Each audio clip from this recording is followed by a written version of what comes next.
Ya kalau kita menjalankan sunnah Nabi SAW dipastikan kita akan bahagia. Kenapa? Karena memang panduan sunnah itu selalu kepada kebahagiaan dunia dan akhirat. Di dunia dengan mengikuti sunnah Nabi kita punya panduan hidup. Bagaimana menjadi suami yang baik, bagaimana menjadi istri yang baik, bagaimana menjadi orang tua yang baik, bagaimana menjadi anak yang baik, bagaimana menjadi sahabat yang baik, bagaimana menjadi seorang pengusaha yang baik, politikus yang baik, semuanya dipandu. Ya.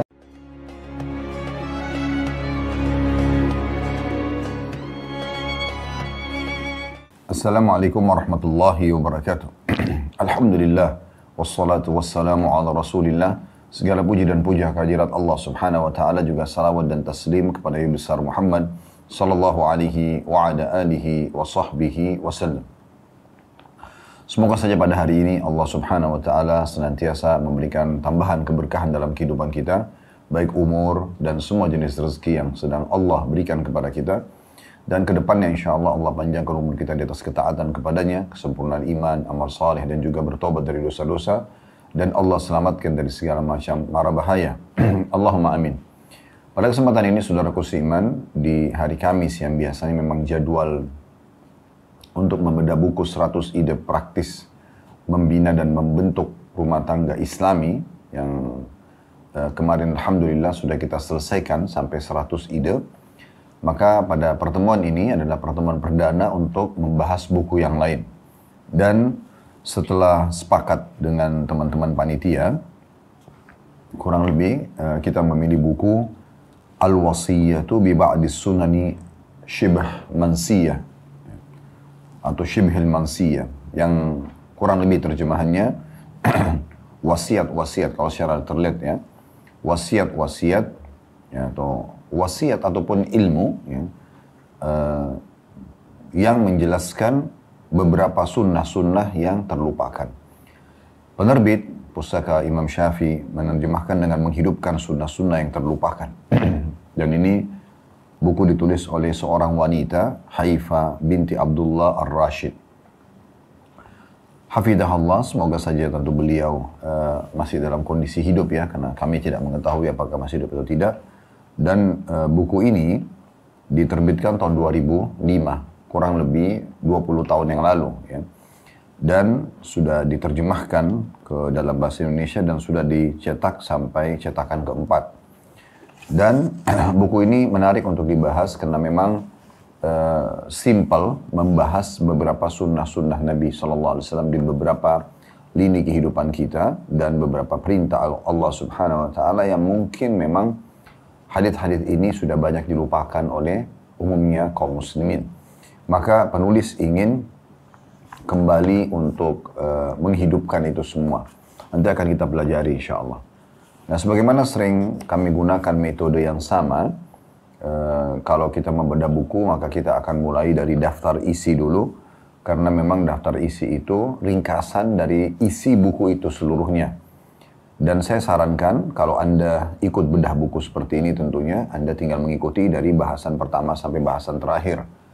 Kalau Anda berhasil dan punya waktu untuk mengikuti secara langsung seperti ini, itu sangat baik. Kalau tidak, Anda usahakan mengumpulkan cuplikan-cuplikan penjelasan yang nanti bisa Anda simpan dan Anda mulai muraja atau ulangi di rumah tentunya ya. Dan Alhamdulillah alladzi bi ni'mati tatimmus shalihat, segala puji dan puja kehadirat Allah Subhanahu wa taala yang semua kebaikan tersempurnakan dengan izinnya. Kami setelah selesai menyampaikan sebuah materi, sudah ada teman-teman tim jazakumullah khairan yang membantu kami di kantor untuk mengedit dan kemudian ditaruh di playlist YouTube. Maka Anda bisa mendownloadnya gratis tentunya. Dan Anda bisa menyebarluaskan kalau Anda inginkan, asal memang sudah masuk ke media resmi kami. Karena itu sudah melalui proses editing tentunya. Dan ini akan sangat besar manfaatnya, menyebarkan ilmu.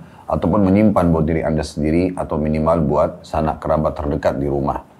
Baik, daftar isi, ya, di situ selain pengantar penerbit, daftar isi, kata pengantar, pendahuluan, ini semua sudah biasa tentunya, yang tidak asing lagi, di setiap buku-buku umumnya ada. Dan kita akan masuk ke di halaman 17-nya, yang paling pertama dibahas oleh penulis, karena beliau membahas tentang sunnah-sunnah yang terlupakan, maka bermula dari pengertian sunnah dulu, kemudian keutamaan mengikuti sunnah Nabi SAW, kemudian amalan sunnah menurut Rasulullah SAW, kemudian contoh nyata para sahabat dalam mengikuti Rasulullah SAW, kemudian seputar amalan sunnah yang ditinggalkan, lalu ada catatan dan contoh ketegasan ulama pengamal sunnah. Nah ini kurang lebih ada beberapa bahasan di prakatanya tentang pengertian sunnah tadi sampai contoh, itu kurang lebih ada poin A sampai poin G. Jadi ada bahasannya 1, 2, 3, 4, 5, 6, 7 bahasan dari halaman 17 sampai halaman 34. Dan tentu kita nanti akan mulai masuk ke bahasan ini. Kemudian ada bab pertama. Kalau tadi itu baru prakata, membahas kurang lebih 7 hal. Kemudian ada bab pertama, sunnah seputar taharah atau bersuci.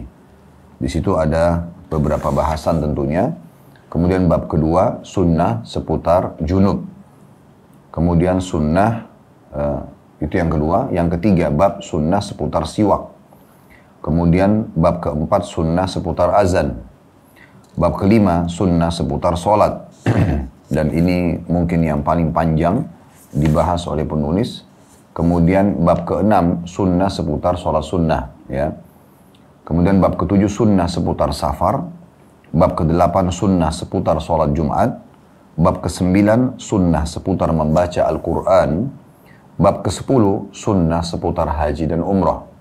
Bab ke-11 sunnah seputar salam dan meminta izin. Bab ke-12 sunnah seputar tidur. Bab ke-13 sunnah seputar pengobatan. Bab ke-14 sunnah seputar menyantap hidangan. Bab ke-15 sunnah seputar susu. Bab ke-16 sunnah seputar bersin. Bab ke-17 beberapa zikir yang dilupakan. Bab ke-18 beberapa amalan sunnah yang dilupakan dalam masalah adab, muamalah dan ibadah lainnya. Dan dengan ini terakhir bab yang dibahas oleh beliau dan ada penutup. Ya, kurang lebih di sini kalau kita lihat halamannya kurang lebih 118 halaman ya. Kalau dimulai dari lembaran pertama itu dari kata pengantar. Tetapi kalau kita mulai dari bahasan yang akan kita bahas itu dimulai halaman 17 ya. Kurang lebih ada 301 lembar halaman insyaallah yang akan kita bahas. Baik. Di sini teman-teman sekalian juga ada kata pengantar yang sedikit kita perlu singgung karena setiap penulis biasanya memberikan kata pengantar untuk menjelaskan visi misi dia. Untuk apa sebenarnya dia menyusun buku ini ya, apa yang diharapkan. Kalau Anda lihat di halaman 2 penulis mengangkat sabda Nabi SAW, "Man dalla ala khairin falahu mithlu ajri fa'ilihi." Barang siapa menunjukkan kepada kebaikan, maka baginya pahala seperti pahala orang yang melaksanakannya. Jadi di sini penulis menitipkan pesan, tujuan beliau menyusun buku ini adalah bagaimana menyebarkan kebaikan yang dia berharap bisa mendapatkan pahala dari orang-orang yang mengamalkan. Dan juga tujuannya untuk menghidupkan sunnah-sunnah yang sudah terlupakan atau banyak orang yang tidak mengamalkannya. Sejalan dengan hadis Nabi SAW, "Man ahya sunnatan min sunnati fa'amila bihan nas, kana lahu mithlu ajri man amila biha, la yanqusu min ujurihim syai'a." Siapa saja menghidupkan salah satu dari sunnahku, lalu sunnah yang dihidupkan itu diamalkan oleh orang lain, maka dia akan mendapatkan pahala seperti pahala orang yang mengamalkannya tanpa dikurangi sedikit pun dari pahala mereka. Nah ini kurang lebih landasan yang dibahas oleh atau yang diharapkan oleh penulis dengan tujuan agar beliau mendapatkan pahala. Dan ini yang harus menjadi landasan tujuan utama seorang muslim. Bagaimana apa yang dia edukasikan dan informasikan kepada orang itu jelas referensinya, kemudian juga berharap dengan keikhlasan kepada Allah Subhanahu wa taala orang-orang bisa menerima dan mengamalkan sehingga menjadi amal jariyah buat mereka. Nah ini kurang lebih landasannya ya. Dan juga beliau mengangkat perkataan Imam Asy-Syatibi di halaman 3. Kalau teman-teman yang pegang bukunya bisa melihat di paragraf ketiga. indah sekali ungkapan dari Imam Syatibi rahimahullah berkaitan dalam permasalahan ini. Tidak samar lagi bahwa kesepakatan orang banyak yang mempraktikkan suatu amalan dalam waktu yang lama tidak dapat dijadikan sebagai dalil syar'i. Karena ditemukan sebuah dalil yang tidak pernah diketahui orang banyak sekian lama akan membatalkan amal tersebut. Sekaligus menjadikan praktek yang sudah biasa dilakukan itu tidak bermakna. Maksudnya, sekarang saya ingin seakan-akan tulus mengatakan bagaimana menyampaikan sunnah-sunnah Nabi SAW yang selain memberikan edukasi kepada masyarakat dan mengingatkan mereka, kepada kaum muslimin, kalau ini sunnah Nabi loh, gitu. Juga sekaligus bisa menjadi ajang ya atau kendaraan untuk mengubah amalia-amalia yang selama ini dilakukan oleh banyak orang yang tidak berlandaskan dengan sunnah. Sehingga dia mengubah rutinitas dia yang tadinya dia lakukan yang dianggap itu baik, ternyata tidak ada sunnahnya, maka dia akan ubah melalui dalil-dalil yang diungkapkan oleh penulis. Imam Syatibi juga mengutip pernyataan gurunya, jika bid'ah-bid'ah dan amalan-amalan yang bertentangan dengan syariat sudah biasa dilakukan oleh banyak orang, niscaya orang jahil akan berkata, jika amalan ini mungkar, tentulah tidak akan dilakukan oleh banyak orang. Jadi maksudnya, masih disambung dari perkataan Imam Syatibi rahimahullah, kalau dibiarkan kaum muslimin mengerjakan perbuatan yang tidak punya landasan dalil, tidak ada dalam hadis Nabi SAW, tidak ada dalam ayat Al-Quran, dan akhirnya sering dikerjakan di tengah-tengah masyarakat atau tengah-tengah kaum muslimin, mereka akan menjadikan sebagai hujjah. Mereka akan mengatakan, ini kan banyak orang yang kerjakan, ini kan sudah lama orang kerjakan, sudah turun-temurun orang kerjakan. Jadi mereka menganggapnya sebuah kebaikan, dan ini berbahaya sekali. Ini adalah hiasan yang diberikan oleh syaitan kepada para pelaku yang bertolak belakang dengan sunnah Nabi SAW. Seakan-akan itu adalah amal yang bisa diterima sama Allah. Padahal sebenarnya jelas ada sunnah Nabi SAW yang pasti diterima, ya, karena punya dalil. Nah, kurang lebih gambarannya seperti itu, ya. Ini yang diinginkan oleh penulis, ya, di dalam pengantar beliau. Dan tentu cukup banyak sekali hal-hal yang diangkat dalil-dalil ya oleh penulis, dan kita bisa lihat landasan-landasan beliau juga dalam menyusun buku ini, menulis buku ini bisa dilihat di halaman 7 ya. Di faktor pertama atau di poin pertama, sebagaimana telah disebutkan sebelumnya, buku ini merupakan ilmu yang saya harapkan pahalanya dicatat oleh Allah Subhanahu wa taala selagi saya masih hidup. Semoga dia Allah melanggengkan pahala itu, ya, meneruskan hingga setelah saya meninggal dunia nanti. Sebagaimana diberitakan oleh Nabi SAW melalui sabda beliau, "Idza matal insanu inqata 'amalu illa min thalathin, min shadaqatin jariyah, aw ilmin yuntafa'u bihi, aw waladin salihin yad'u lah." Apabila seorang meninggal dunia, terputuslah seluruh amalnya kecuali dari 3 sumber yang pastinya pahalanya bisa berjalan terus-menerus. Yang pertama sedekah jariah, yang kedua ilmu yang bermanfaat, dan yang ketiga anak saleh yang mendoakannya. Ini tidak asing lagi, hadits riwayat Muslim, Abu Daud dan juga Tirmidzi serta An-Nasa'i. Artinya hadits ini adalah hadits yang sahih. Dan ini menarik sekali ya, bila seseorang memulai niat dia karena ingin mendapatkan pahala dari apa yang dia tulis, itu luar biasa ya. Maka dia akan sangat tulus dalam menulis, dan itu tertuangkan dalam kata-kata yang beliau ukirkan di tulisannya. Karena atau mungkin kalau ada orang mengajar secara langsung, kalau dia tulus karena dia ingin menjadikan siapapun di hadapannya adalah amal saleh buat dia, karena menerima ilmu bermanfaat yang dia sampaikan, maka berbeda sekali penyampaiannya, karena harapan dia adalah bagaimana orang yang didengar di depannya bisa mendengar dengan baik dan menerima dengan baik, serta hanya mempraktikkan apa yang dia sampaikan, sehingga bisa jadi amal jariah buat dia. Dengan orang yang hanya sekitar, ya sudahlah, yang penting saya datang ngajar, saya sudah terima gaji, saya ceramah, saya sudah terima amplopnya, bayarannya, udah selesai. Itu akan beda sekali. Ya, efeknya kepada kejiwaan dan hati manusia itu beda sekali. Allah Subhanahu wa taala memberikan keberkahan kalau orang niatnya itu. Sebagai contoh misalnya, buku ini kurang lebih sudah 20 tahun yang lalu ditulis. Ya. Bagaimana di siang ini, di hari ini, di negara Indonesia yang begitu luasnya, wilayah dan mayoritas penduduknya adalah kaum muslimin, bisa mempelajari bersama-sama dengan kami. Ya. Berapapun jumlah Anda yang mengikuti acara ini, baik live ataupun nanti siaran ulang, maka itu sudah cukup bisa menjadi amal jariah buat pengajar, ya, buat penulis ini, ya. Karena dia niatnya memang untuk itu. Kemudian yang kedua, landasan beliau juga adalah hadits Abu Hurairah radhiyallahu anhu, di mana Nabi SAW bersabda, "Man da'a ila hudan kana lahu minal ajri mithlu ujuri man tabi'a, la yanqusu dzalika min ujurihim syai'a."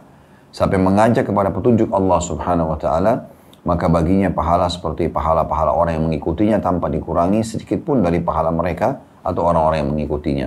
Jadi kurang lebih mirip dengan tadi apa yang disampaikan oleh beliau di kata pengantarnya. Begitu juga dengan di poin ketiga hadits Ibnu Mas'ud atau Abu Mas'ud Al-Ansari radhiyallahu anhu, kata Nabi SAW, "Man dalla ala khairin falahu mithlu ajri fa'ilihi." Siapa yang menunjukkan kepada kebaikan, maka baginya pahala seperti pahala orang yang melakukannya setelahnya, maksudnya setelah dia meninggal. Jadi tentu dua hadis sudah sempat kita singgung di kata pengantar tadi. Kemudian yang keempat adalah beliau mengangkat dalil sabda Nabi SAW, "Man sanna fil islami sunnatan hasanatan falahu ajruha wa ajru man amila biha ba'dahu min ghairi an yunqasa min ujurihim syai'a." Atau min ghairi an yunqasa min ujurihim syai'un. Siapa yang mengamalkan sunnah yang baik dalam Islam, contoh-contoh jelas dari Nabi SAW, maka baginya pahala dan pahala orang yang mengamalkannya setelahnya, tanpa dikurangi sedikit pun dari pahala mereka yang mengamalkan sesudahnya. Imam Nawawi rahimahullah mengatakan dalam syarah Sahih Muslimnya, ini saya baca di paragraf kedua di halaman 9-nya ya. Hadits ini memotivasi manusia untuk mengawali berbagai kebaikan, serta mentradisikan amalan-amalan sunnah, dan mewanti-wanti untuk tidak mengada-gadakan hal-hal yang batil dan juga buruk. Karena memang orang hanya dua, dia mengamalkan sesuatu yang baik, ada panduannya dalam ibadah, atau dia akan mengamalkan selain daripada amalan tersebut, yang tentu yang pertama diterima, yang kedua akan ditolak. Gitu ya. Ibnu Utsaimin rahimahullah, seorang juga ulama, mengatakan maksud daripada man sanna, siapa yang menghidupkan atau mengerjakan amalan, menjadi contoh. Amalan yang dilaksanakan lalu diikuti oleh orang lain, atau menghidupkan sunnah yang sudah mati lalu sunnah itu diamalkan oleh orang lain. Bukan mengada-ngada hal baru dalam agama yang disebut dengan bid'ah hasanah, sebagaimana sebagian orang menganggapnya. Jadi maksudnya man sanna fil islami sunnatan hasanah adalah sampai menghidupkan sunnah-sunnah yang sudah ada, ya, yang memang sudah ada, sudah diajarkan Nabi SAW, lalu kemudian dia hidupkan kembali di tempat di tengah muslimin yang mungkin orang jarang lakukan, seperti menghidupkan salam, ya, mentradisikan misalnya sholat-sholat sunnah, ya, majelis ilmu dan seterusnya. Nah ini yang dimaksud, dan bukan berarti orang bisa mengarang-arang ibadah semaunya sendiri. Karena kalau setiap orang berpikir, oh hadits ini adalah siapa yang membuat sebuah tradisi, ya, tidak ada landasan sunnahnya dari Nabi SAW, yang penting baik, maka kita bisa bayangkan tolok ukurnya otak dan tradisi siapa. Karena kalau semua orang, saya dan Anda, misalnya anggaplah yang kita semua mengikuti acaranya 1.000 orang misalnya, ya, di live, ya, di offline misalnya, 1.000 orang, masing-masing menganggap sebuah amalan yang dia nukil dari orang tuanya, dari teman-temannya, dari tradisi sukunya misalnya, dianggap baik, terus ditariklah ke dalam agama ini. Bagaimana variasinya ibadah itu banyak sekali, karena semua akan mengatakan baik menurut kacamata dia.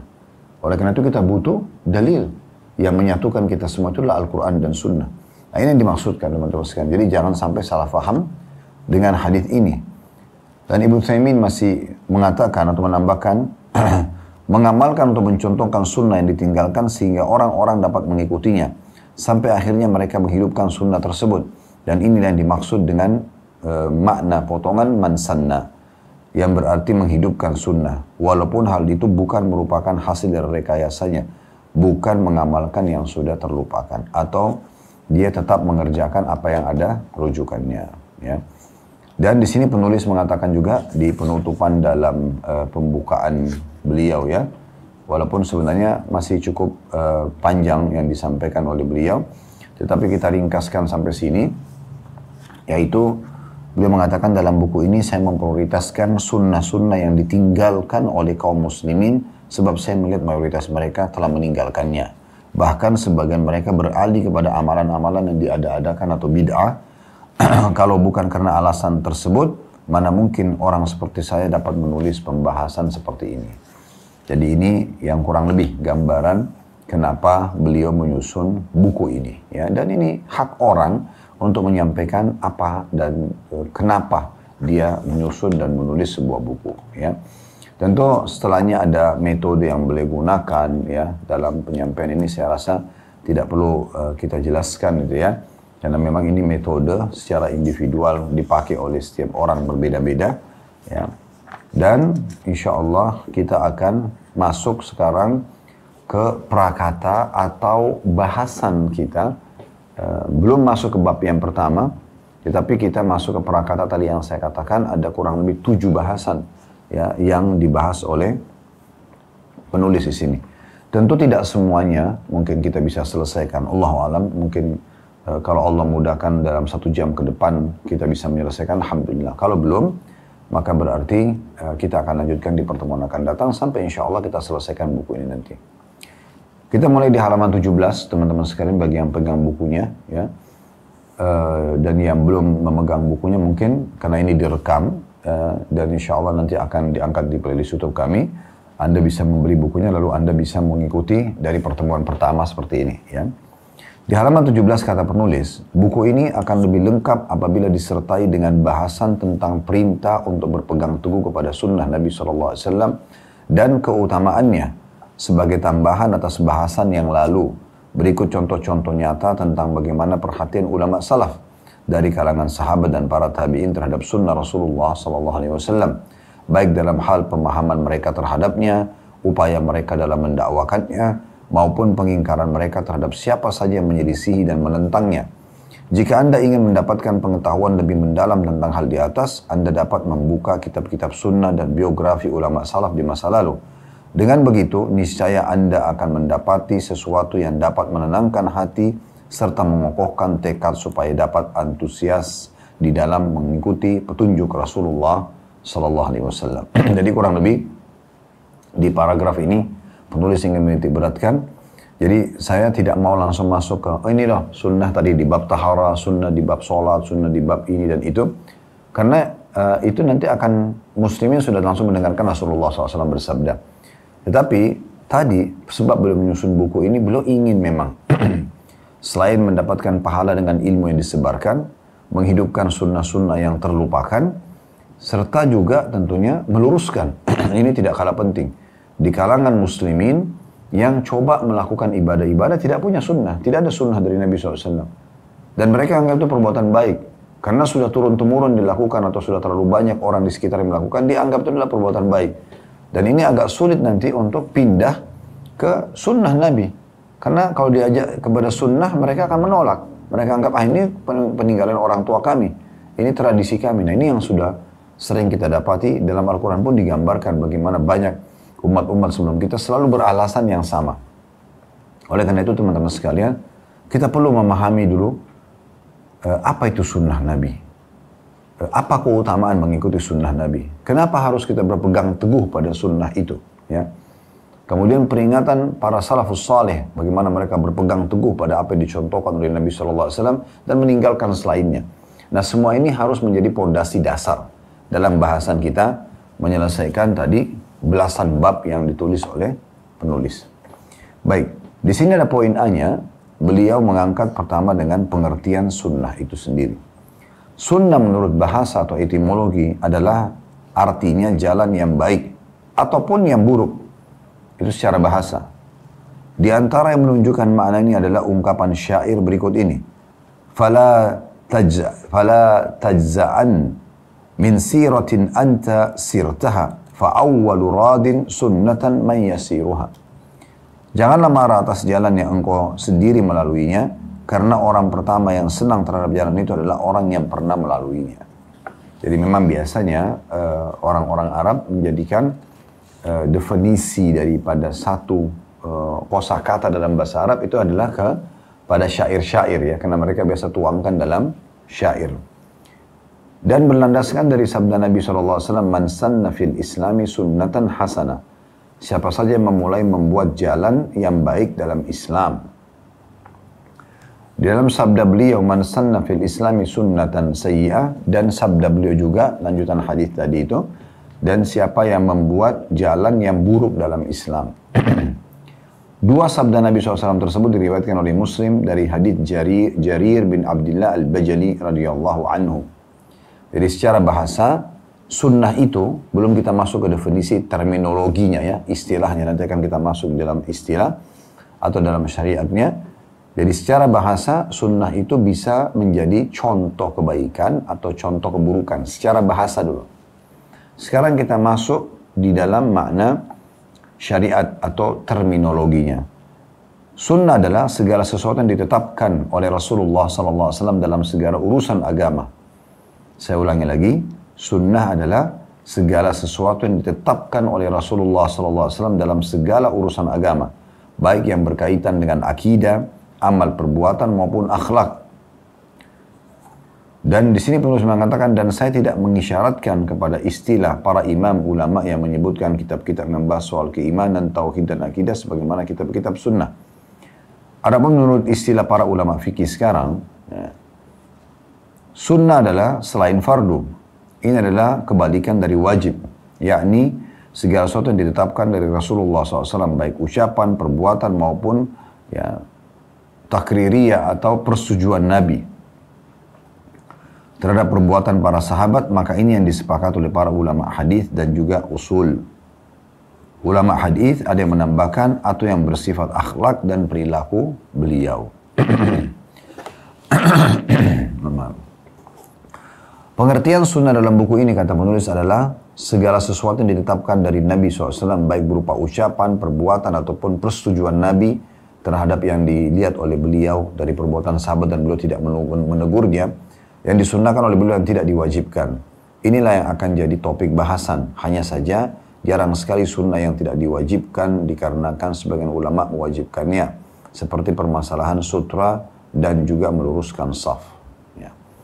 Dari sini kita ambil kesimpulan kalau beliau menukil dua definisi di dalam terminologinya, ya.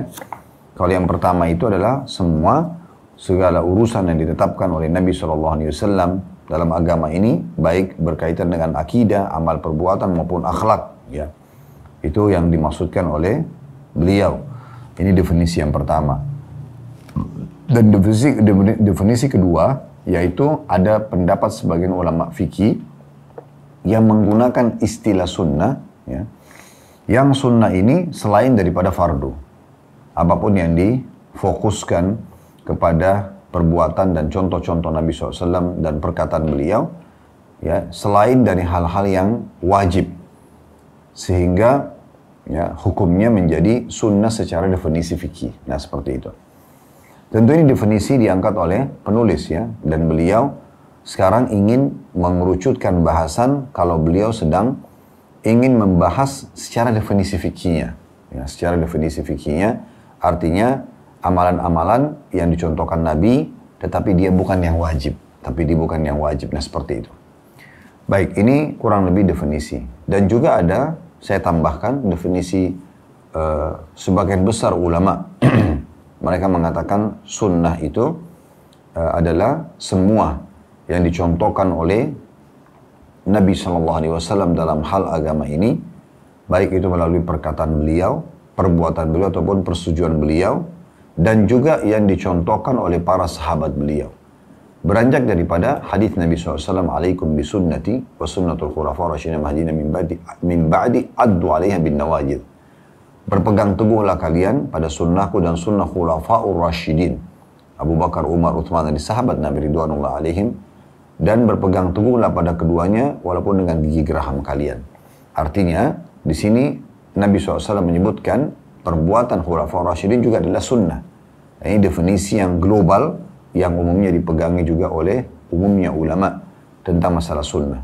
Berbeda dengan hadis. Kalau hadis hanya digunakan untuk istilah yang diucapkan oleh Nabi SAW. Tapi kalau sudah sunnah, berarti yang dicontohkan oleh Nabi dan juga para sahabat Nabi. Karena para sahabat Nabi ridwanullah alaihim semuanya udul, semuanya terpercaya dan adil, dan mereka menyampaikan juga dari Nabi alaihi salatu wassalam. Jadi kurang lebih seperti itu.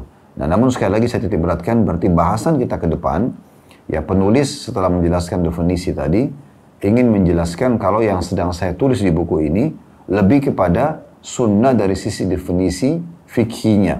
Maksudnya, yang dicontohkan Nabi SAW, tapi bukan hal-hal yang wajib. Karena kalau kita ingin membahas semua sunnah Nabi SAW, termasuk dalam masalah akidah, ya, dalam amal-amalan yang wajib, dan juga nanti amalan sunnah itu akan sangat panjang sekali. Ya. Dan hampir semua buku akidah, buku hadis, ya, buku fikih ini membahas secara terbagi, ya, terpisah-pisah. Karena memang tujuan utamanya adalah bagaimana membuat umat ini bisa memahaminya. Kurang lebih seperti itu.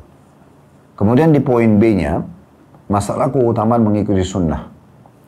Diangkatlah dalil oleh penulis di sini, dalil dari Al-Quran yang pertama surah Al-Imran, surah nomor 3 ayat 31 yang berbunyi, Qul in kuntum tuhibbunallaha fattabi'uni yuhibbukumullah wa yaghfir lakum. Al-ayat.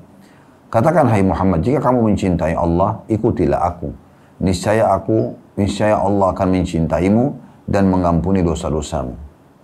Ibnu Katsir, seorang ahli tafsir, memaknakan atau menafsirkan Al-Imran ayat 31 ini, beliau mengatakan ayat ini menghukumi siapa saja yang mengklaim bahwa dia mencintai Allah Subhanahu wa taala namun tidak menempuh jalan Nabi Muhammad SAW dengan predikat sebagai pendusta, hingga dia mengikuti syariat dan agama beliau dalam setiap perkataan, perbuatan, dan keadaannya. Karena setelah itu Allah berfirman, wa yaghfir lakum dzunubakum wallahu ghafurur rahim. Dan Allah Maha Pengampun atau mengampuni dosa-dosa, Allah Maha Pengampun dan Maha Penyayang. Maksudnya dengan mengikuti Nabi Muhammad SAW karena akan mendapatkan ini semuanya karena berkah perjalanan kenabiannya. Jadi maksudnya dalil pertama di sini, ya, penulis ingin menitik beratkan yang dinukil oleh Ibnu Katsir rahimahullah di ayat Al-Imran 31, katakan hai Muhammad kepada umatmu, jika kamu betul-betul mencintai Allah, ikutilah aku. Berarti tidak mungkin, bahkan mustahil seseorang mendapatkan cinta Allah Subhanahu wa taala, pencipta alam semesta ini yang memberikan kepada kita rezeki, yang menghidupkan dan mematikan dan mengatur semua roda kehidupan ini, itu kecuali mengikuti Rasulullah sallallahu alaihi wasallam. Ini kedudukan yang sangat tinggi bagi Nabi sallallahu alaihi wasallam. Karena tidak mungkin kita bisa meraih cinta Allah, termasuk masuk ke dalam surganya, mendapatkan rahmatnya, dipenuhi kebutuhan, diampuni dosa-dosa, kecuali mengikuti Nabi sallallahu alaihi wasallam. Ini berarti kedudukan sunnah sangat tinggi, ya. Karena kalau mengikuti aku, sini mengikuti Rasulullah SAW, niscaya Allah akan mencintaimu. Ini satu-satunya cara mendapatkan cinta Allah. Dan mengampuni dosa-dosamu. Sesungguhnya Allah Maha Pengampun, lagi Maha Penyayang. Ibnu Katsir mengatakan, orang yang mengatakan mencintai Allah, namun tidak menempuh jalan Nabi Muhammad SAW, dianggap pendusta. Ya, kenapa dia dianggap pendusta? Karena dia tidak benar. Dia coba mencari jalan mencintai Allah, bukan dengan cara mengikuti Rasulullah SAW. Kalau kita melihat orang itu betul-betul mencintai Allah, kita akan temukan memang semua lini kehidupannya Rasulullah bersabda, Rasulullah pernah mencontohi atau Rasulullah SAW pernah menyetujui sikap para sahabat sebagaimana tadi sudah disampaikan dalam definisi sunnah. Selanjutnya Ibnu Qayyim rahimahullah menyebutkan dalam kitabnya yang berjudul Madarijus Salikin, ketika banyak orang yang mengklaim dirinya mencintai sesuatu, maka mereka dituntut untuk membuktikan kesungguhan klaimnya itu. Seandainya klaim mereka diterima begitu saja, niscaya orang yang tidak punya rasa cinta akan mengaku dirinya terbakar dengan cinta. Dan pada akhirnya banyak kesaksian yang bermacam-macam dilakukan oleh orang yang hanya mengaku-ngaku dirinya cinta saja. Karena itu dikatakan, klaim orang-orang bahwa mereka mencintai sesuatu itu tidak akan diterima kecuali disertai dengan bukti. Dan Allah berfirman dalam Al-Imran tadi ayat 31, Qul in kuntum tuhibbunallaha fattabi'uni yuhibbukumullah yaghfir lakum dzunubakum. Katakan hai Muhammad, jika kalian benar-benar mengaku mencintai Allah, maka buktikan. Dengan cara apa? Ikutilah aku, niscaya Allah akan mencintaimu dan plus mengampuni dosa-dosamu. Dengan ini kata penulis, maka orang-orang yang sekedar mengklaim itu pun mundur semuanya. Dan tinggallah orang-orang yang mengikuti Rasulullah SAW dalam perbuatan-perbuatan, perkataan-perkataan, dan akhlak beliau. Ya. Jadi kalau kita temukan ada orang mengaku muslim, mengaku pengikut Rasulullah, cinta Rasulullah SAW, tapi tidak mengikuti sunnah Nabi, bahkan membuat-buat yang Nabi tidak pernah perintahkan, Ini klaim dari mana? Gitu. Klaim itu harus betul-betul terbukti. Anda mencintai Nabi, Anda mencintai Nabi, maka Anda harus betul-betul semua kehidupan Anda. Bahkan kalau perlu setiap kedipan mata, setiap ucapan tutur kata, setiap tangan Anda menjama, kaki Anda melangkah, semuanya ya merasa seperti yang Nabi pernah contohkan. Nah seperti itu. Bukan hanya sekedar ya Anda ucapkan dengan lisan, tapi sebenarnya perbuatan Anda bertolak belakang sekali dengan sunnah-sunnah Nabi alaihi salatu wassalam. Dan Allah memang memerintahkan kita untuk menjadikan Nabi Muhammad SAW sebagai suri tauladan dalam segala hal. Telah kekal dalam firman Allah SWT surah Al-Ahzab surah nomor 33 ayat 21 yang berbunyi, "Laqad kana lakum fi Rasulillahi uswatun hasanatun liman kana yarjullaha wal yawmal akhir wal yawmal akhir wa dzakarallaha katsira." Sungguh telah ada pada diri Rasulullah SAW itu suri tauladan yang baik bagimu, bagi orang-orang yang mengharapkan rahmat Allah dan juga keselamatan di hari kiamat dan banyak berzikir kepada Allah. Ibnu Katsir mengatakan dalam tafsir ayat ini, surah Al-Ahzab, surah nomor 33 ayat 21, ayat yang mulia ini merupakan dasar utama terkait dengan meneladani Rasulullah SAW dalam perkataan, perbuatan, dan keadaan-keadaan seluruhnya.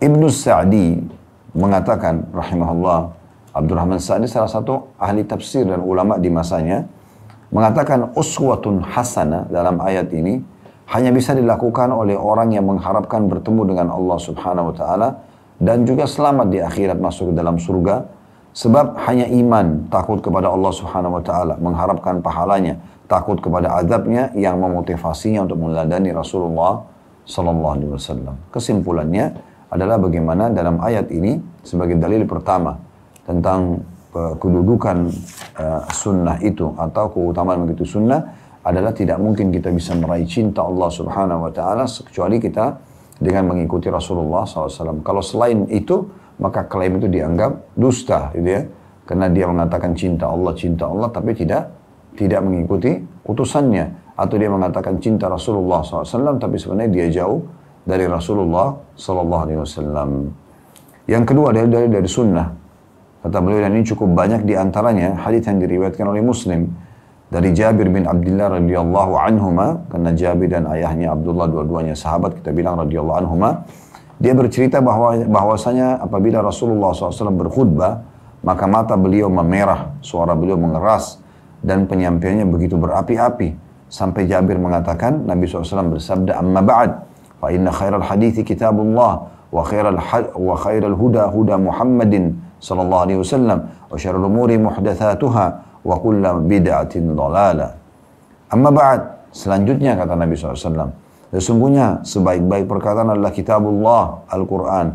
Sebaik-baik petunjuk setelah Al-Quran adalah petunjuk Muhammad sallallahu alaihi wasallam. Dan seburuk-buruk hal yang diada-adakan dalam agama atau bid'ah, dan setiap bid'ah adalah kesesatan. Hadis ini tentunya ada footnote nomor 24, ya, disebutkan di bawah, diriwayatkan Muslim ya, di nomor 867. Jadi perkataan bid'ah yang merupakan lawan sunnah itu yang ucapkan adalah Rasulullah sallallahu alaihi wasallam. Dan di sini hadis Jabir jelas sekali menitik beratkan kepada kita, Nabi itu kalau ceramah berapi-api, dan yang paling ya nyata yang dinukil oleh beliau di sini adalah bagaimana Nabi dengan berapi-apinya mengingatkan, ingat, sebaik-baik perkataan, rujukan pertama umat Islam dalam ibadah mereka adalah Al-Quran, dan setelahnya adalah petunjuk Muhammad SAW, dan hati-hati dari muhdatsatuha, yang tidak punya rujukan dari keduanya, gitu ya, yang diada-adakan. Maka itu diistilahkan bid'ah, sesuatu yang bertolak belakang dengan wahyu, dibuat walaupun dianggap baik oleh sebagian orang, karena Nabi sendiri bilang wa kullu bid'atin dhalalah. Semua bid'ah itu akan membawa pada kesesatan. Ini hadis riwayat Imam Muslim. Terdapat juga hadis yang masyhur yang diriwayatkan dari Al-Irbad bin Sariyah radhiyallahu anhu, yakni Nabi SAW mengatakan, fa innahu man ya'ish minkum ba'di fasayara ikhtilafan katsira. Fasayara ikhtilafan katsira. Fa'alaikum bisunnati wa sunnatul khulafa'il mahdiyyin ar-rasyidin, tamassaku biha wa 'addu 'alaiha bin nawajid. Sungguhnya siapapun di antara kalian yang berumur panjang nanti, Nabi SAW sampaikan kepada para sahabat, tentu juga ini penyampaian kepada kita ya. Siapa yang hidup setelah belajar sunnah ini, maka dia akan lihat banyak perselisihan. Banyak nanti orang yang tidak mau menjalankan sunnah, ya. Mereka mau berbuat semaunya sendiri. Karena itu, hendaklah kalian berpegang teguh pada sunnahku dan sunnah khulafaur rasyidin yang mendapat petunjuk. Pegang teguhlah sunnah itu dan gigitlah ia kuat-kuat dengan gigi-gigi geraham. Ini diriwayatkan oleh Abu Daud dan juga Tirmidzi dan juga Ibnu Majah. Dan dinyatakan hadits ini adalah hasan sahih. Ini dari hadits Nabi SAW dan itu jelas sekali makna letter-letter hadits ini, ya. Poin C-nya, amalan sunnah menurut Rasulullah SAW. Yang pertama, kata beliau, amalan sunnah yang bersifat perbuatan diantaranya adalah seperti hadits yang diriwayatkan oleh Muslim dari Aisyah radhiyallahu anha dari Nabi SAW beliau bersabda, rakaatal fajr khairu minad dunya wa ma fiha. 2 rakaat fajar lebih baik daripada dunia dan seluruh isinya. Hadits diriwayatkan oleh, ya, Imam Muslim. Dan redaksi lain, lahuma ahabbu ilayya minad dunya jami'a. Sungguh 2 rakaat sunnah fajar itu lebih aku cintai daripada dunia dan seluruh isinya. Jadi jelas bahwa yang dimaksud dengan 2 rakaat fajar ini adalah sunnah, sholat sunnah rawatib, sholat sunnah sebelum subuh. Sholat ini merupakan salah satu amalan sunnah yang sangat dianjurkan oleh Rasulullah Sallallahu Alaihi Wasallam, gitu ya. Jadi kalau ada yang mengatakan, oh yang dimaksud dengan 2 rakaat fajar itu adalah sebelum azan subuh. Nah, ini bertolak belakang dengan penyampaian Nabi SAW, karena ini dimaksud adalah sholat yang dikerjakan antara azan dan juga iqamah subuh. Ya. Kemudian selanjutnya, yang poin keduanya, amalan sunnah menurut Rasulullah SAW. Di antara amalan sunnah yang bersifat ucapan adalah seperti hadis yang diriwayatkan oleh Imam Muslim dari hadis Abu Hurairah radhiyallahu anhu, bahwasanya Nabi SAW bersabda, la an aqul subhanallah walhamdulillah wa la ilaha illallah wallahu akbar ahabbu ilayya mimma tala'at alaihi syams. Aku mengucapkan subhanallah walhamdulillah wa la ilaha illallah wallahu akbar, maha suci Allah, segala puji bagi Allah, tidak ada Tuhan yang berhak disembah kecuali Allah, dan Allah maha besar, lebih aku cintai daripada tempat terbitnya matahari atau dunia ini.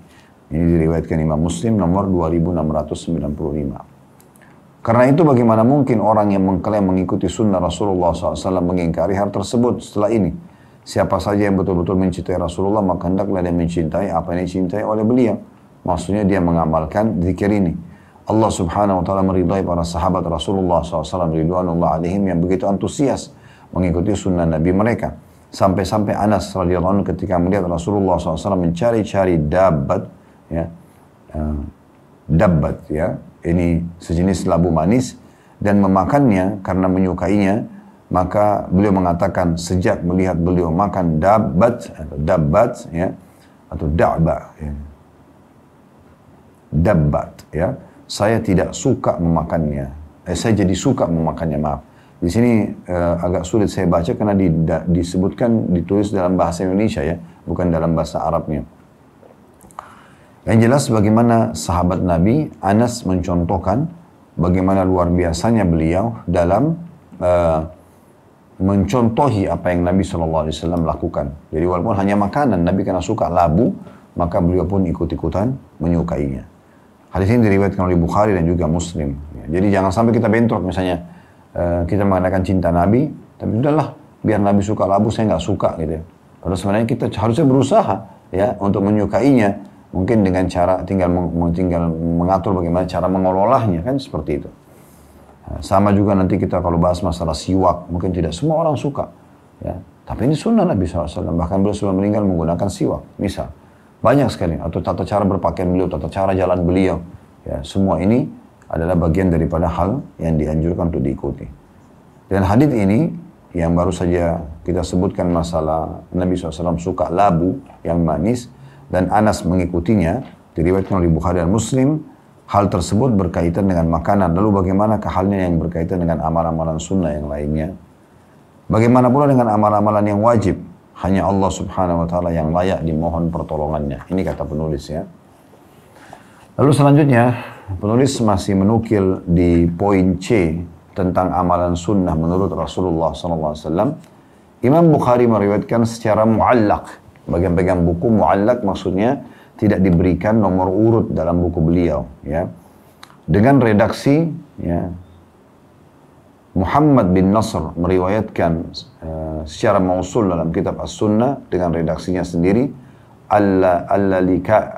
Al-Lalakai, ya, mencantumkan dalam syarah I'tiqad Ahli Sunnah dengan sanad yang sahih dari Abdullah bin Aun. Dia menuturkan ada 3 hal yang sangat aku ridhoi untuk diriku dan saudara-saudaraku sama muslim. Yang pertama, ketika seorang muslim melihat Al-Quran, hatinya tergerak untuk mempelajari, membaca, merenungkan, dan mendalami maknanya. Yang kedua, ketika melihat sunnah dan athar riwayat dari Nabi, dia bertanya dan mengamalkan sekuat tenaganya. Dan yang ketiga, tidak bergaul dengan manusia kecuali apabila mendatangkan kebaikan. Maksudnya, tadi Imam Bukhari menyebutkan secara mu'allaq, kemudian Muhammad Nasr menyebutkan secara mausul dalam kitab As-Sunnahnya, kemudian juga Al-Lalakai menyebutkan dalam kitab Syarah I'tiqad Ahli Sunnah. Ini semua, teman-teman sekalian, semua ini hanya menukil perkataan seseorang yang bernama Abdullah bin Aun, ya, rahimahullah. Beliau mengatakan ada 3 hal yang aku sangat ingin buat diriku dan juga saudara-saudaraku muslim. Dan siapapun aku akan dukung. Nah, yang pertama, kalau orang itu lihat Quran, lalu kemudian dia semangat untuk membacanya, merenungi isinya dan mendalami maknanya, ya, mempelajarinya. Dan yang kedua adalah dia tidak melihat atau mendapatkan sebuah sunnah dari Nabi atau sebuah riwayat athar, kecuali dia pasti akan coba menanyakan dan mengamalkan semampunya. Nah, ini jadi saksi bahasan kita. Dan juga tidak bergaul dengan manusia yang ketiga, kecuali apabila mendatangkan kebaikan. Artinya kalau teman-teman itu tidak datangkan kebaikan, maka tidak akan diajak untuk berteman, ya, seperti itu kurang lebih.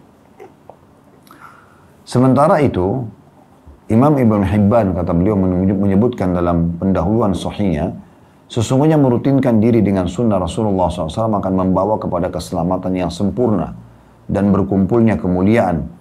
Cahaya kebenarannya tidak akan padam dan hujahnya, argumentasi tidak akan bisa dikalahkan. Siapa saja yang membiasakan diri dengan sunnah akan dijaga oleh Allah Subhanahu wa Ta'ala, sedangkan siapa saja yang menyelisihinya pasti akan menyesal. Ini perkataan Ibnu Hibban. Dan masih berlanjut, Ibnu Hibban mengatakan rahimahullah, sunnah adalah penjaga yang kuat dan merupakan pilar atau sandaran yang kokoh, yang sudah jelas keutamaan dan kekokohan ajarannya. Siapa saja yang berpegang teguh dengannya, niscaya akan bahagia. Sedangkan siapa saja yang mengamalkan selainnya, maka dia akan binasa. Orang-orang yang selalu bergantung kepada sunnah akan memperoleh kebahagiaan di akhirat dan juga di dunia.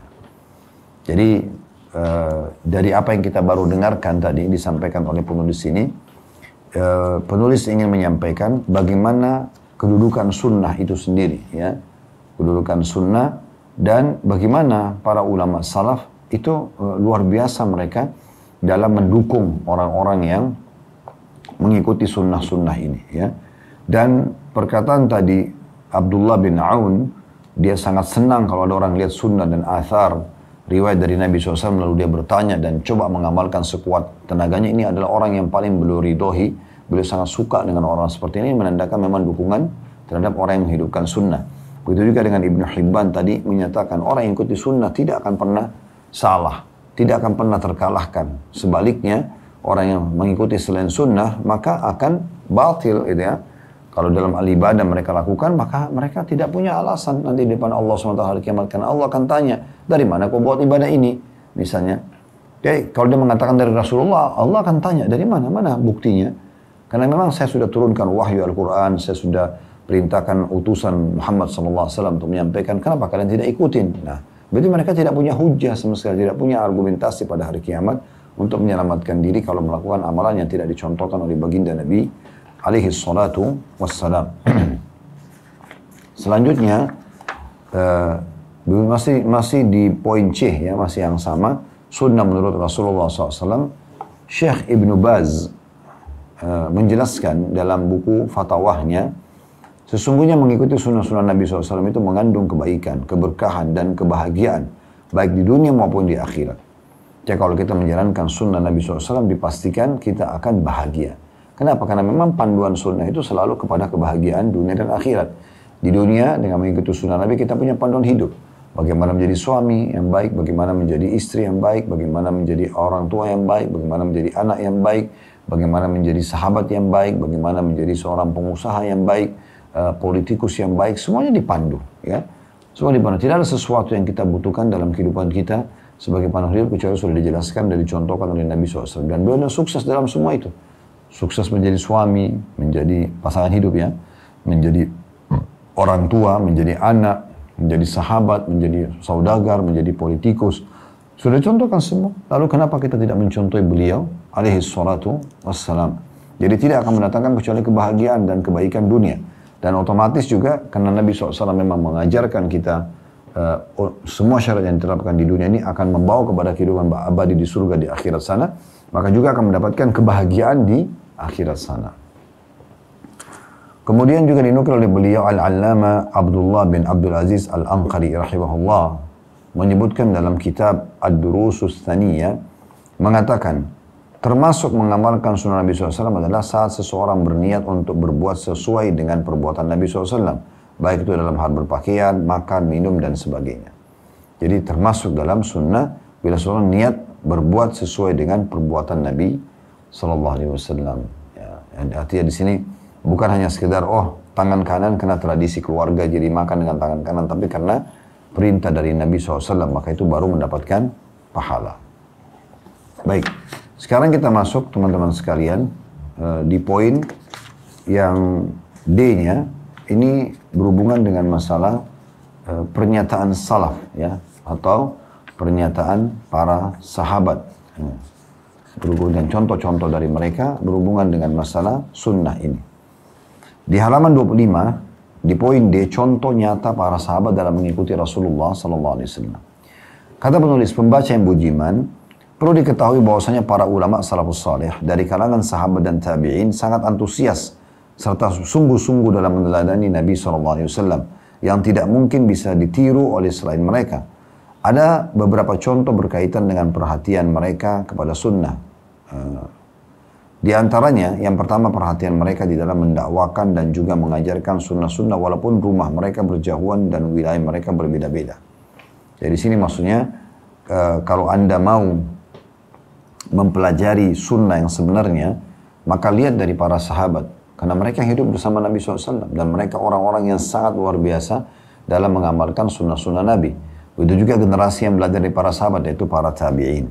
Nah ini beliau memberikan contoh-contoh bagaimana kepedulian mereka terhadap sunnah itu.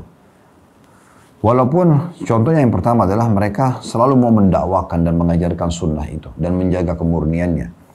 Hal ini seperti yang diriwayatkan oleh Bukhari dan Muslim dari Warrad, juru tulis Al-Mughirah bin Syu'bah radhiyallahu anhu, dia menuturkan Al-Mughirah bin Syu'bah mendiktekan tulisan kepadaku yang ditujukan pada Muawiyah menyebutkan bahwa setiap kali selesai mengerjakan sholat fardu, Nabi SAW membaca zikir berikut. La ilaha illallah wahdahu la syarikalah, lahul mulku wa lahul hamdu wa huwa ala kulli syai'in qadir. Allahumma la mani'a lima a'taita wa la mu'ti lima mana'ta wa la yanfa'u dzal jaddu minkal jadd. Tidak ada ilah yang berhak diibadahi selain Allah dan tidak ada sekutu baginya. Baginya kerajaan atau kekuasaan dan baginya pula segala pujian. Dia maha kuasa atas segala sesuatu. Ya Allah, tidak ada yang bisa menghalangi apa yang Engkau berikan dan tidak ada yang bisa memberi apa yang Engkau halangi. Tidak berguna kekayaan dan kemuliaan itu bagi pemiliknya dari siksamu. Warrad lalu melanjutkan, setelah itu aku diutus kepada Muawiyah. Lalu aku mendengar dia menyuruh orang-orang untuk mengamalkannya. Ibnu Hajar rahimahullah mengatakan dalam kitabnya Fathul Bari Syarah Sahih Bukhari, hal itu menunjukkan bahwa para sahabat selalu bersegera dalam mengamalkan dan menyebarkan sunnah. Maksudnya di sini Muawiyah radhiyallahu anhu sebagai sahabat Nabi begitu mendapatkan zikir habis sholat begini disampaikan oleh sahabat Nabi yang lain tadi sudah kita sebutkan namanya itu Al-Mughirah bin Syu'bah, maka dia langsung menerima sunnah tersebut dan mengamalkan secara letter-let. Yang kedua, begitu pula antusiasnya mereka dalam mengamalkan sunnah secara terus-menerus, konsisten dalam segala kondisi. Hal ini seperti yang diriwayatkan oleh Bukhari dan juga Muslim dari Ali radhiyallahu anhu tentang Fatimah binti Rasulullah sallallahu alaihi wasallam radhiyallahu anha yang meminta seorang pembantu pada ayahnya. Di dalamnya disebutkan bahwa Nabi sallallahu alaihi wasallam berkata kepada Ali dan Fatimah radhiyallahu anhuma, "Ala u'allimukuma ala u'allimukuma khairan mimma sa'altuma idza akhadtuma madaji'akuma an tukabbira Allah arba'an wa thalathin wa tusabbihahu thalathan wa thalathin wa tahmadahu thalathan wa thalathin wa huwa khairun lakuma min khadim. Maukah, kata Nabi SAW, aku ajarkan kepada kalian sesuatu yang lebih baik daripada apa yang kalian minta. Karena waktu itu Fatimah radhiyallahu anha meminta seorang pembantu untuk membantu beliau di rumah. Maka Nabi SAW datang ke rumah Ali dan Fatimah radhiyallahu anha lalu menyampaikan ini. Mau enggak aku ajarkan kepada kalian sesuatu lebih baik daripada yang kalian minta? Membantu waktu itu. Yaitu bila kalian hendak tidur, bacalah takbir 34 kali. Tasbih 33 kali. Dan tahmid 33 kali. Artinya takbir 34, Allahu Akbar. Kemudian tasbih subhanallah 33 kali. Tahmid alhamdulillah 33 kali. Itu lebih baik bagi kalian daripada seorang pembantu. Di dalam riwayat Muslim ada tambahan, Ali berkata, aku tidak pernah meninggalkan bacaan tersebut sejak aku mendengarnya dari Nabi SAW. Ada seseorang yang bertanya, walaupun pada malam perang Siffin, ini peperangan yang terjadi di salah satu peperangan terjadi di hidup Ali radhiyallahu anhu, Ali menjawab, iya, walaupun pada malam Siffin. Ya. Jadi di peperangan pun tetap aku masih mengamalkan ini sebelum tidur. Begitu luar biasa mereka berpegang teguh pada sunnah. An-Nawawi menyebutkan dalam syarah Muslimnya, maknanya ialah masalah dan kesibukan yang telah aku, maksudnya Ali bin Abi Thalib, hadapi, tidaklah lantas menghalangi aku untuk tetap mengamalkannya. Malam Siffin adalah malam perang yang sangat dikenal di wilayah Siffin. Siffin adalah wilayah yang terletak di dekat sungai Furat, dan di sini terjadi perang besar antara Ali dengan pasukan dari Syam atau Muawiyah. Ini berarti pengamalan sunnah mereka tetap jaga walaupun dalam kondisi genting. Yang ketiga, di antaranya pula itu kerasnya didikan seorang ayah terhadap anaknya walaupun dia adalah orang yang paling dekat dengannya. Maksudnya tegasnya seorang ayah di kalangan para sahabat mendidik anaknya untuk berpegang pada sunnah, gitu kan. Dari Ibnu Umar radhiyallahu anhuma, dari Nabi SAW beliau bersabda, la tamna'u nisa'akumul masajida idza sta'dhannakum ilaiha. Janganlah kalian melarang istri-istri kalian atau para wanita mendatangi masjid-masjid apabila mereka meminta izin kepada kalian. Perawi menuturkan kemudian Bilal bin Abdullah, yakni putra dari Ibnu Umar, mengatakan, demi Allah sungguh kami akan melarang mereka. Perawi melanjutkan kisah lalu Ibnu Umar pun menemui Bilal sambil mencacinya dengan cacian yang belum pernah aku dengar sebelumnya. Ibnu Umar berkata, aku menyampaikan kepadamu sabda Rasulullah SAW yang tidak melarang. Kemudian kamu berkata, demi Allah sungguh kami akan melarang mereka. An-Nawawi mengatakan dalam syarah Muslimnya, riwayat tersebut mengungkapkan adanya ta'zir atau hukuman bagi orang yang menentang sunnah dan orang-orang yang melawan sunnah dengan pendapatnya. Jadi Abdullah bin Umar, anaknya Umar bin Khattab, sahabat yang terkenal dua-duanya, ayah dan anak ini, punya anak lagi. Abdullah bin Umar punya anak namanya Bilal. Waktu sampai kepadanya sabda Nabi SAW, janganlah kalian menghalangi para wanita dan istri-istri kalian menuju ke masjid kalau mereka izin pada kalian. Lalu Bilal ingin menunjukkan anaknya Abdullah bin Umar, ya, kalau kayaknya tidak semua dia perempuan bisa diizinkan ke masjid. Demi Allah kami akan melarang mereka ke masjid. Maka waktu sampai kepada ayahnya Abdullah bin Umar marah kepada anaknya Bilal, lalu mengatakan, aku menyampaikan kepadamu sabda Rasulullah SAW yang tidak melarang para wanita ke masjid. Lalu kemudian kamu mengatakan, demi Allah sungguh kami akan melarang mereka. Lalu akhirnya Bilal pun berhenti dari apa yang dia ucapkan itu, ya. Maka ini teman-teman sekalian menandakan, kata Imam Nawawi, ada jelas sekali hukuman bagi orang yang menentang sunnah. Disampaikan kata Rasulullah, dia masih mengatakan, oh tapi pendapatku begini, atau pendapat orang tuaku, atau tradisi sukuku, dan seterusnya. Hal senada juga disampaikan oleh Imam Nawawi, disebutkan juga oleh Ibnu Hajar dalam Fathul Bari, dan juga disebutkan oleh ulama-ulama yang lain di buku-buku mereka. Ibnu Hajar menyebutkan dalam kitab Fathul Barinya, terkadang pengingkaran mereka itu dilakukan terhadap perbuatan meninggalkan sunnah-sunnah. Maksudnya kita harus meluruskan kalau ada orang yang justru menolak sunnah Nabi alaihi salatu wassalam dengan mengatakan ini adalah pendapat saya, ini pendapat ayah saya, ini tradisi keluarga saya, ini tradisi negara saya. Akhirnya bentrok dengan sunnah Nabi alaihi salatu wassalam. Yang keempat, pengingkaran mereka terhadap seseorang yang tidak mengikuti sunnah meskipun orang itu bereputasi ya, tinggi di kalangan manusia atau di kalangan mereka. Punya kedudukan tinggi. Imam Bukhari dan Imam Muslim menukil atau meriwayatkan dari Ibnu Umar radhiyallahu anhu bahwa saat Umar bin Khattab sedang berkhutbah pada hari Jumat, tiba-tiba masuklah seorang muhajir generasi pertama sahabat Rasulullah SAW. Lantas Umar memanggilnya, seraya mengatakan, jam berapakah sekarang? Ia menjawab, aku sangat sibuk dan belum sempat kembali ke rumah sampai aku mendengarkan azan. Aku berwudu saja, tidak lebih dari itu, maksudnya tidak mandi. Umar berkata, kamu hanya berwudu, padahal kamu tahu bahwa Rasulullah SAW menyuruh untuk mandi pada hari Jumat. Di dalam riwayat lainnya disebutkan bahwasanya nama sahabat muhajir itu adalah Utsman bin Affan radhiyallahu anhu dalam hadis Bukhari Muslim. Dan Bukhari Muslim meriwayatkan hadis tersebut dari Abu Hurairah. An-Nawawi menyebutkan dalam kitabnya Syarah Muslim, hal tersebut menunjukkan pengingkaran terhadap siapa saja menyelisih sunnah walaupun dia mempunyai reputasi atau kedudukan yang tinggi. Jadi di sini kita lihat Umar bin Khattab pernah khutbah, Utsman bin Affan datang. Lalu Umar menghardiknya, kenapa jam begini kamu baru datang? Khatib sudah di atas mimbar. Padahal sunnah Nabi kan harus datang lebih cepat. Ya, aku tidak asing bagi anda hadis Nabi SAW, siapa yang datang lebih awal, atau di waktu awal Jumat dia seperti berkurban dengan seekor unta, yang datang di waktu kedua seperti berkurban dengan seekor sapi, yang datang waktu ketiga seperti berkurban dengan seekor domba jantan bertanduk, yang datang waktu ketiga seperti berkurban dengan seekor ayam, yang datang waktu kelima sebelum khatib di atas mimbar, maka seperti berkurban dengan sebutir telur, ya. Lalu kenapa kau datang terlambat seperti ini? Lalu kemudian Utsman mengatakan, tadi aku sibuk bekerja sampai-sampai aku sendiri tidak tahu ya atau tidak sempat pulang ke rumahku sehingga aku cuma uduk lalu aku masuk ke masjid. Lalu Umar waktu dengar itu lalu mengatakan, apakah kau hanya uduk saja? Apa tidak sampai padamu bahwasanya Rasulullah SAW menyuruh mandi pada hari Jumat?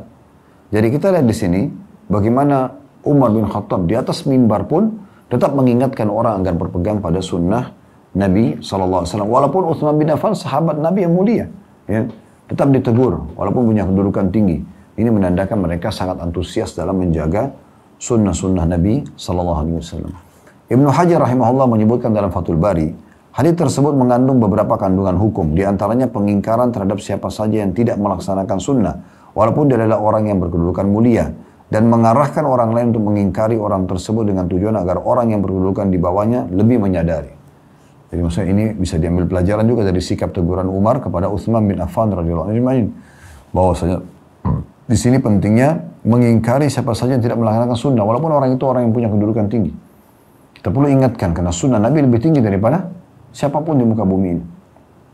Kemudian juga mengarahkan orang lain untuk mengingkari orang tersebut dengan tujuan agar orang yang lebih di bawahnya secara status sosial atau kedudukan itu lebih bisa menerima karena ternyata orang yang lebih mulia aja bisa ditegur. Nah, seperti itu. Kemudian yang kelima, dalam Sahih Bukhari disebutkan ketika Urwah bin Zubair rahimahullah, seorang ulama tabi'in, meriwayatkan hadis tentang gerhana matahari dari Aisyah radhiyallahu anha, Ibnu Syihab Az-Zuhri berkata, aku mengatakan kepada Urwah, saudaramu yakni Abdullah bin Zubair radhiyallahu anhu, ketika terjadi gerhana matahari di kota Madinah, dia tidak menambah 2 rukuk lagi. Sehingga dia mengerjakan sholat gerhana matahari yang seharusnya 2 rakaat dengan 4 rukuk. Seperti mengerjakan sholat subuh atau 2 rakaat dengan 2 rukuk. Urwah pun berkata betul, karena dia telah menyelisihi sunnah. Urwah adalah seorang tabi'in, sedangkan saudara Abdullah bin Zubair adalah seorang sahabat.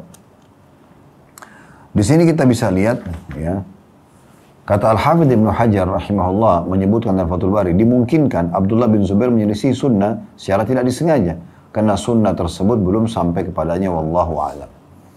Dari kejadian kasus sholatnya Urwah bin Zubair, Zubair bin Awam ayah mereka adalah sahabat Nabi yang mulia, salah satu dari 10 sahabat yang masuk surga. Anaknya ada yang hidup di masa Nabi, namanya Abdullah bin Zubair, terkenal sebagai sahabat Nabi. Dan ada anaknya yang lahir setelah Nabi SAW meninggal, namanya Urwah. Semuanya adalah ulama-ulama ini, punya ilmu gitu ya. Nah, satu waktu Urwah bin Zubair pernah sholat gerhana dengan mengerjakan seperti sunnah Nabi, yaitu rukuknya di sholat di 1 rakaat itu rukuknya 2 kali. Kalau sholat umum kan sholat umum selain sholat gerhana, ruku lalu i'tidal sami Allahu hamidah lalu sujud kan, sujudnya 2 kali, ruku cuma sekali. Kalau sholat gerhana rukuknya jadi 2 kali, mirip dengan sujud 2 kali gitu. Ruku dulu pertama, Kemudian bangun, lanjutin baca ayat dulu, baru ruku yang kedua. Nah seperti itu kalau salat gerhana ya, ada tata cara sendiri. Nah waktu Urwah mengerjakan ini, ada orang yang mengatakan, wahai Urwah, saudaramu Abdullah bin Zubair, ya, walaupun Abdullah bin Zubair seorang sahabat, tapi dia lahir, Nabi SAW meninggal, dia masih muda, ya. Artinya masih tahap belajar gitu ya. Dikatakan saudara Abdullah bin Zubair pernah sholat gerhana tapi tidak tambah ruku sekali-sekali dalam setiap rakaat 2 rakaat itu. Dan seperti sholat umumnya. Maka Urwah mengatakan dia menyelisih sunnah. Bukan begitu walaupun dia saudara saya tapi dia tidak sesuai dengan sunnah.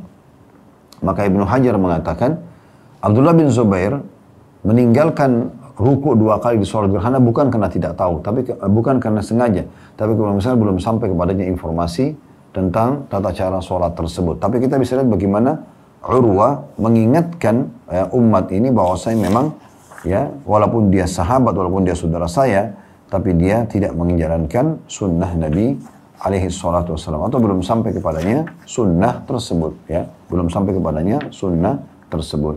Baik, ini mungkin kurang lebih gambaran tentang bahasan kita teman-teman sekalian, karena memang masih ada poin E dan juga poin F ya, yang perlu kita bahas sampai poin G yang perlu kita bahas di satu pertemuan akan datang insya Allah, karena tidak bisa kita paksakan semuanya untuk dibahas sekarang.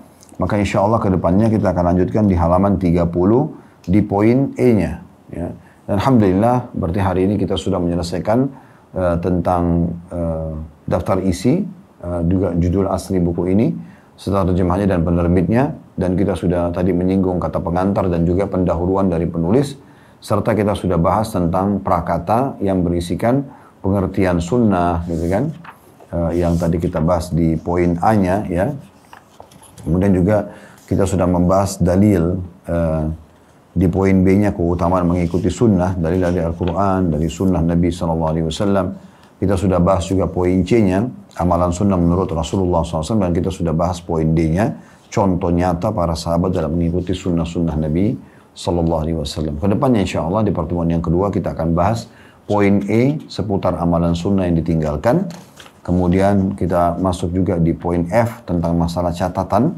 Begitu memang judulnya ditulis oleh penulis, yang nanti akan kita bahas di pertemuan akan datang insya Allah. Dan poin terakhir G, contoh ketegasan ulama pengamal sunnah. Nah itu satu pertemuan sendiri nanti kita akan bahas insya Allah. Lalu kemudian kita akan mulai masuk bab pertama setelah itu, seputar sunnah, seputar tahara atau bersuci yang banyak ditinggalkan oleh kaum muslimin. Allahu a'lam. Kalau benar dari Allah silakan diambil dan diamalkan. Wadah salah dari saya mohon dimaafkan, dan saya beristighfar kepada Allah Subhanahu wa taala. Subhanakallahumma bihamdika asyhadu an la ilaha illa anta astaghfiruka wa atubu ilaik. Wassalamualaikum warahmatullahi wabarakatuh.